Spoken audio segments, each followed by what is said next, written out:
తెలంగాణ రాష్ట్రంలో హైదరాబాద్ తర్వాత అతిపెద్ద మహానగరం వరంగల్ రాజధానికి 150 కిలోమీటర్ల దూరంలో ఉన్న ఈ మహానగరానికి 45 ఏళ్ల తర్వాత విమానయోగం రానున్నది. కేంద్ర రాష్ట్ర ప్రభుత్వాలు ఉమ్మడి ముందుకు రావడంతో వరంగల్ జిల్లాలోని మామ్నూరు విమానాశ్రయ నిర్మాణానికి అడుగులు వడవడిగా పడుతున్నాయి.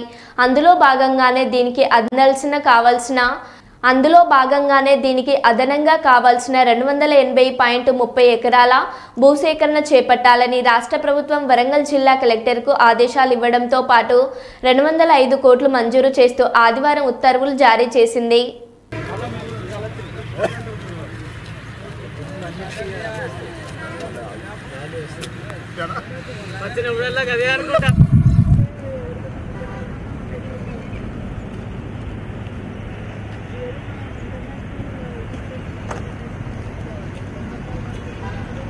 డెవలప్ చేయాలి కదా, డెవలప్ చేయాలంటే ఇక్కడ మళ్ళీ ల్యాండ్ ఎక్విజిషన్ చేయాలి. సో వీళ్ళని ఇక్కడ ఒకవేళ ఇప్పుడు మనం ఇది చేస్తే వీళ్ళు ఇక్కడికి రావాలంటే రోడ్డును ఇట్లా ప్యారలల్ గా దీని వెనకాల రావాలి, ఇట్లా తీసుకొచ్చేసి దీనికి కనెక్ట్ చేయాలి. ఇది కూడా కొంచెం దీనికి చేసి మన అవసరమైతే ఇటు నుంచి కూడా ఒక రోడ్ తీయకనే ఇస్తాము మనం అన్నది అది దానికోసం.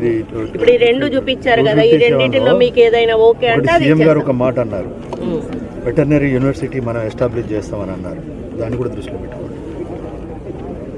ఇప్పుడు ఈ బటాలియన్ కూడా ఉంది కదా, మీకు రోడ్ సైడే ఉంది కదా, మీకు అదైతే ఇంకా మంచిగా రోడ్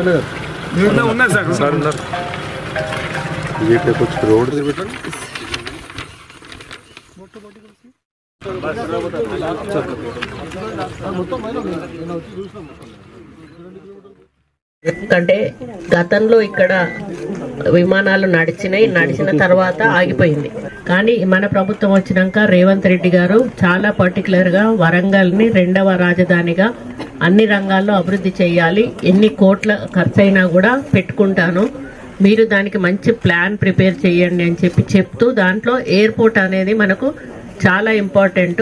దాన్ని తప్పనిసరిగా ఎట్టి పరిస్థితుల్లో మనం ఎంత వీలైనంత త్వరలో దాన్ని మనం కట్టించగలిగితే మనకు అంత మంచి జరుగుతుంది. ఎందుకంటే మీకు తెలుసు ఇప్పటికే టెక్స్టైల్ పార్క్ వచ్చింది. టెక్స్టైల్ పార్క్ వచ్చినప్పుడు ఇండస్ట్రీస్ కానీ కంపెనీస్ కానీ వచ్చినప్పుడు మనకి ఇక్కడికి ట్రాన్స్పోర్టేషన్ అనేది ఉంటే ఇంకా మనకి ఇండస్ట్రీస్ ఇంకా కంపెనీస్ ఎక్కువ వచ్చే అవకాశం ఉంటుంది.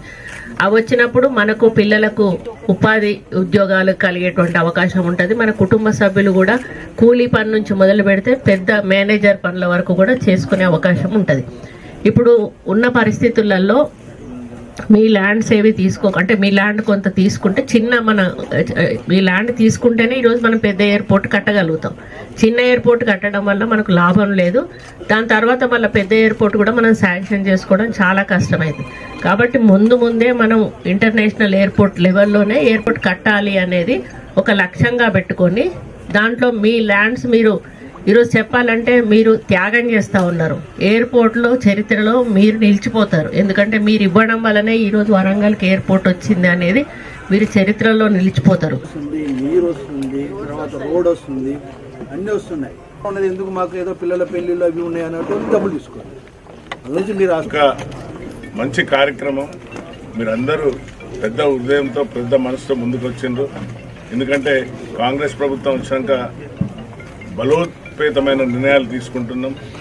వరంగల్ సిటీని అండర్ డ్రైనేజ్, ఎయిర్పోర్టు, అలాగే inner roads, outer ring roads, Warangal దిశ మారబోతుంది. అలాంటి మనం రెండో అతిపెద్ద డెవలప్మెంట్ రాజధానిగా మనం చేయాలి. హైదరాబాద్ నీటిగా అభివృద్ధి చేయాలి. అలా జిల్లా గౌరవ మంత్రి గారితో శాసనసభ్యులతో మీటింగ్ పెట్టి, అధికారులతో మీటింగ్ పెట్టి మీరందరూ కూడా దీని మీద ఒక ఆలోచన చేసి మామ్నూరు ఎయిర్పోర్ట్ రైతుల దగ్గరికి వెళ్ళండి. రైతులకు మన ప్రభుత్వ పరంగా మనం ఏమేమి చేయగలుగుతున్నామో చెప్పండి, వారి యొక్క కాన్ఫిడెన్స్ తీసుకోండి, వారి సహకారం తీసుకోండి అని చెప్పి. ప్రాంతమైన అభివృద్ధి చెందాలంటే రవాణా సౌకర్యం ఉండాలి. అది హైవేస్ కానీ, రైల్వేస్ కానీ, ఎయిర్వేస్ కానీ. ఆ విధంగా మన వరంగల్ జిల్లాలో కనుక ఎయిర్పోర్ట్ వస్తే ఇప్పుడు ఆల్మోస్ట్ వచ్చేసినట్టే.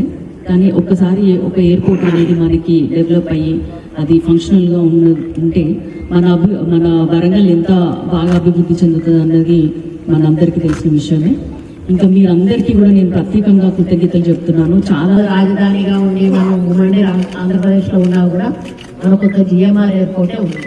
ఈరోజు మీ అందరి సహకారంతో ఇక్కడ 2వ ఎయిర్పోర్ట్ రాబోతున్నందుకు దాంట్లో మీరు భాగస్వామ్యం చాలా గర్వంగా ఉంది. మీతో నాకున్న అనుబంధం ఒక కుటుంబ అనుబంధం మీ అందరికీ కూడా తెలుసు. రాజకీయ అనుబంధం ఇప్పుడు కూడా లేదు. అదే అభిమానంతో అదే ప్రేమతో ఈరోజు మీ ముందుకు వచ్చి మేము ఈ విధంగా మీరు సహకరించండి అన్న వెంటనే మీ అందరూ కూడా అంగీకరించి సహకరించినందుకు మీ అందరికీ కూడా పేరు పేరున ప్రత్యేక ధన్యవాదాలు, కృతజ్ఞతలు తెలియజేస్తా ఉన్నాను. అక్వైర్ చేయబోతున్న ల్యాండ్ మీద మనం మాట్లాడతాము. సో దాంట్లో మీ రిక్వైర్మెంట్ ఏముంది అనేది ఏ విలేజెస్ కి గాను లేదా టౌన్షిప్ అన్నారు ప్లస్ చికన్ ల్యాండ్ పోయే వాళ్ళు అనేది మీరు రిక్వజిషన్స్ అయితే ఫస్ట్ ఇస్తారు.